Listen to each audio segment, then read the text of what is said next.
Hi, I'm Josh Carvin, and welcome to another Death Battle prediction video, but first, Goku vs. Superman 2. Honestly, there's not too much to say with this one. They didn't even particularly get into a lot of specifics of their new capabilities, which I'm glad they did not, because if they had tried to quantify Super Saiyan God form, then it just would have incited a lot more annoying people. I'm glad they stuck with their guns on this one and basically maintained the fact that Superman would in fact beat the shit out of Goku. Their infinite feats are questionable, yes, but it more or less comes down to them saying that Superman has his best at way higher than Goku's best. So honestly, I'm fine with how they did it. And it's not a matter of, stomping the DBZ fanboys and stuff like that. It's just, they've been wanting this match, and they got it. Didn't turn out how they wanted, so now they're angry again. I just like looking at the comments. It can be funny. The salt fountains. The animation itself was pretty fantastic, and I especially loved the ending, where they could have gone with an even bigger kaboom, like from what they did from the first one, but instead they've kept it very muted and pretty somber, to be honest.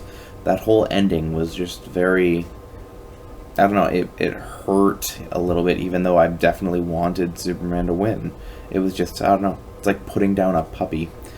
So now we get into our next one. We got Knuckles, the Echidna from Sonic, versus Donkey Kong from Mario verse. It's kind of his own verse.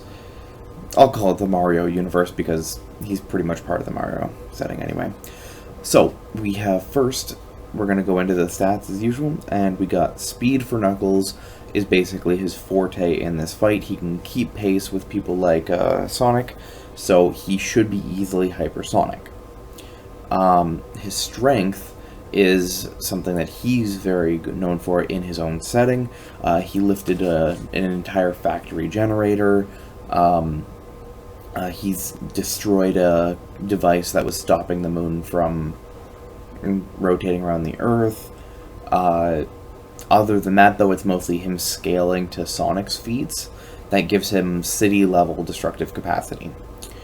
Durability, identically, it would be city level as well, because if he is capable of hitting with city level damage, then realistically he can maintain that exact same damage as it is. For abilities and equipment, Knuckles actually has a decent amount. He has a lightning calling, he has geokinesis and a geo-healing. He can dig through the earth with his like mole mitts, basically. He can ignite the hydrogen in the air with his punches. He has mines, he can do the spin attack and homing attack that Sonic and Tails are known for. He has remote power attack, volcanic eruption, the ground shaker, the maximum heat Knuckles attack.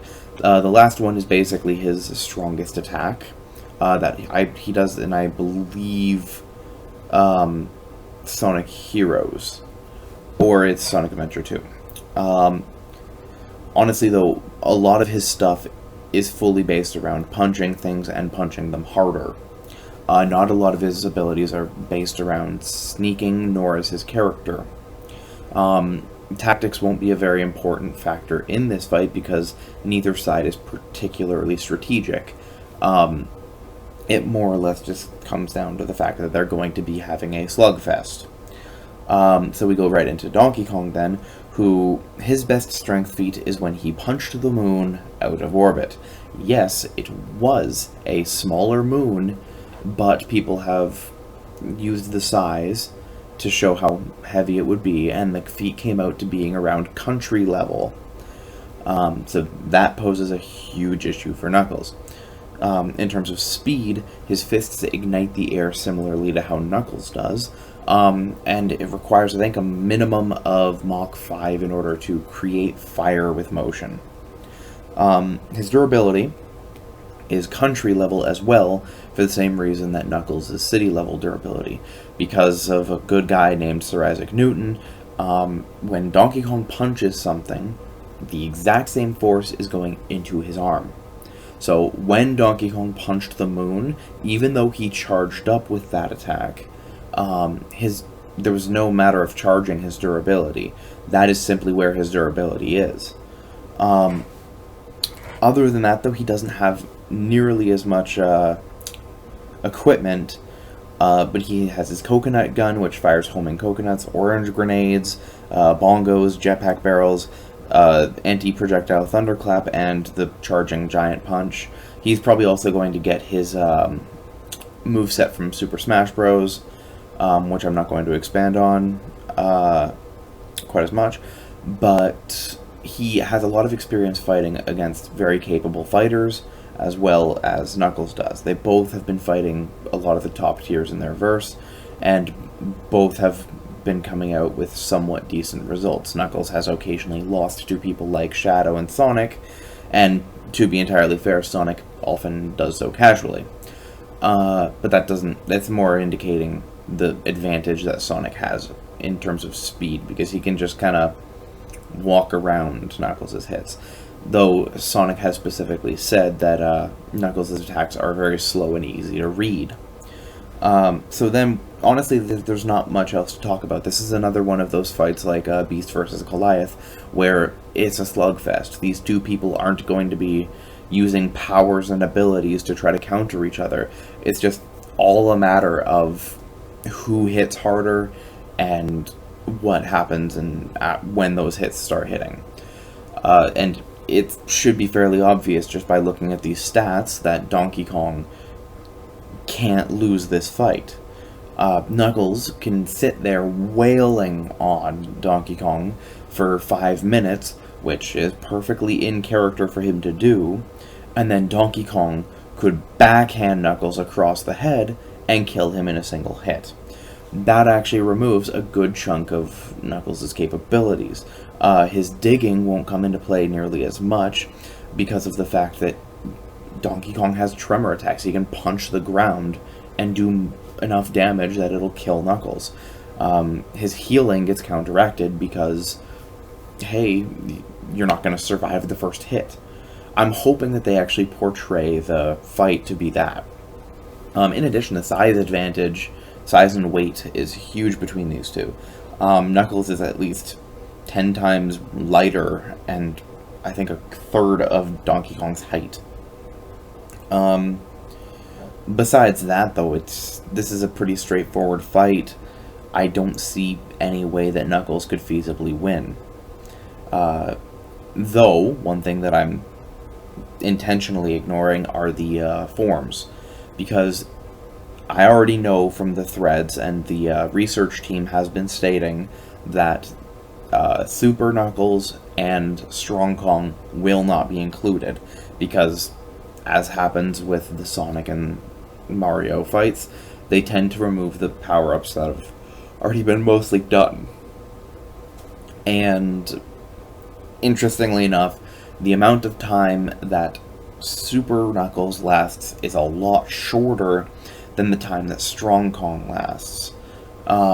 So even if they did include Strong Kong and Super Knuckles, then it would just end up with Donkey Kong getting a longer time of invincibility, so they wouldn't be able to do anything. And as for another major point in the debate, which I hate that I even have to mention this, the moment when Knuckles knocked Sonic out of super form, I shouldn't even need to say how much plot-induced stupidity that was. Sonic hadn't even had the Chaos Emeralds for I think not even a full game at that point, so it's pretty reasonable to say that either he was inexperienced at carrying them, so when he was surprised by Knuckles he dropped them, or something of the sort like that. Like, it was a much weaker version of Super Sonic than what he has later in the series. Because if we ignore that, then for some inexplicable reason, Knuckles is suddenly way stronger than people like Perfect Chaos, Emerald, and just all these people that are exceptionally powerful that can't knock Sonic out of super form. And that's not an assumption I'm willing to make, because base Sonic has a simple time punking Knuckles hard without even going into super form. So that's basically my 2 cents on this fight. It's a pretty basic, straightforward one, which it's a good thing every now and then. So I look forward to seeing you guys after the next one. Thank you very much, and I'll see you then.